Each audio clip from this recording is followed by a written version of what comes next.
Mr. Hare, the top-tier tax cut is being done away by President Obama. This will adversely harm small business owners who fall into the quote-unquote wealthy category. Do you support keeping the tax breaks for everyone or eliminating the upper income tax break? Mr. Hare. The richest 1 or 2% of people in this country have had a tax holiday for the last 10 years. The Congressional Budget Office has estimated this is a $700 billion additional load to an already bloated federal deficit. Look, seniors can't get a $20 cost of living increase per month because the Senate didn't have the courage to do it. The top 1 or 2% will receive $100,000 apiece.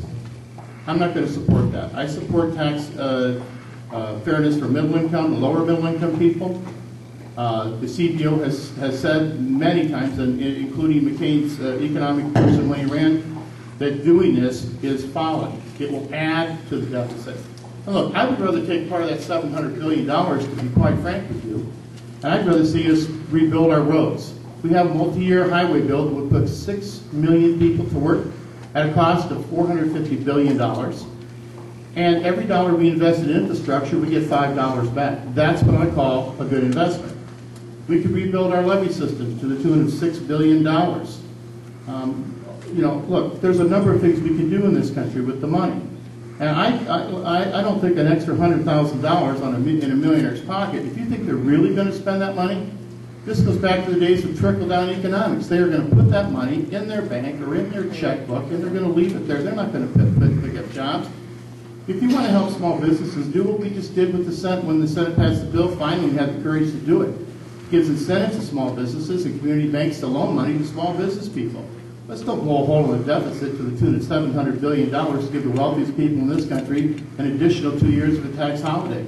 So I support the relief on middle income and lower income, and I do not support extending the tax cuts for the richest 2% of the people in this country. Yes. Mr. Schilling, this was for both of you, so take 2 minutes.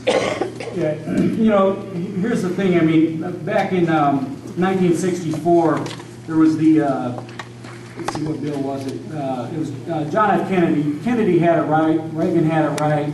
They understood that by reducing taxes, corporate taxes, taxes across the board, it would liven up our economy.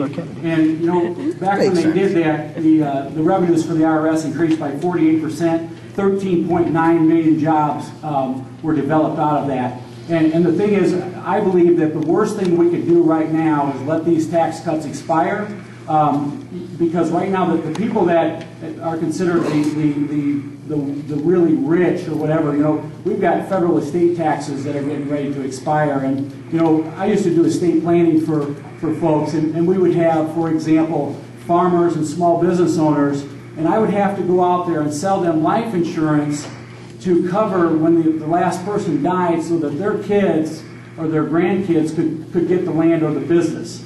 And I don't believe for an instance that the government can run our businesses better than we can, and to force somebody to have to go get a loan or buy life insurance is completely wrong. The dividend checks that seniors are receiving today under this expiring of the 0103 tax cuts, we have seniors that are currently paying 15% on their dividend checks that they get. It's going to be going up to 39.6. So when Grandma and Grandpa are counting on that money to come in, the government's now saying, hey, we need a little bit more of this. And that's a major problem that we have. What the government needs to do, we don't have so much a money problem as we do a spending problem. When you're spending $30 million for swamp mites in California, $308 million, which my opponent signed on to give to BP 2 weeks before the oil blast. It's those type of things there that we have to get under control. Otherwise, our kids and our grandkids are going to have to pay all of this debt that these guys keep throwing towards them. All right, and again, if something is brought up, gentlemen, and you want to address it and you don't have the opportunity at this moment, you can do so in your closing. I will tell you, keep the questions coming if you like, but I have enough here for Mr. Hare and Mr. Schilling to go until 4 o'clock. Mr. Schilling, if you are elected to Congress, will you work to rescind the health care reform enacted by Congress this term? And if so, what do you recommend to replace it?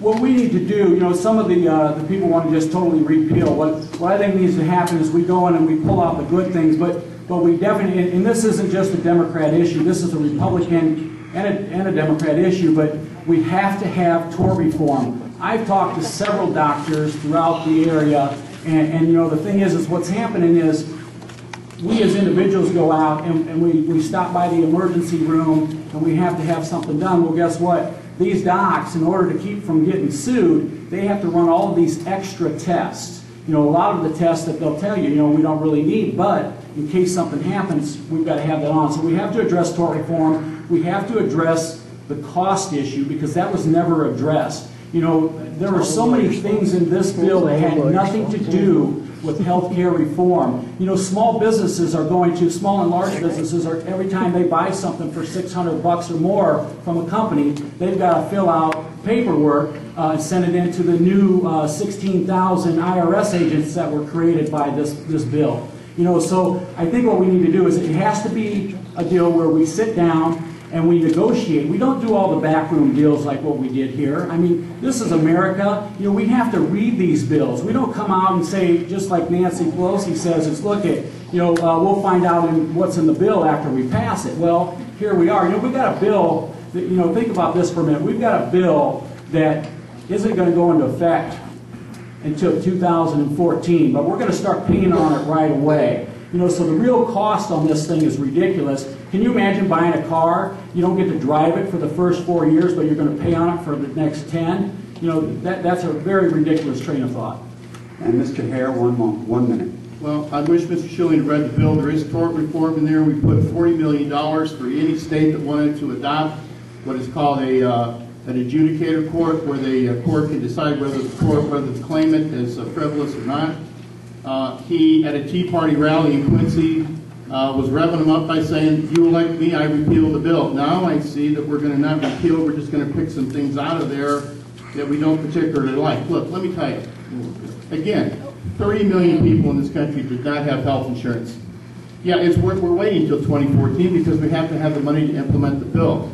But for those seniors, for those young kids, for those college students, for the middle-class people who have lost their jobs, for people who go to the ER as their primary health care provider, for people with insurance who pay $130 per month in extra payments for uninsured people.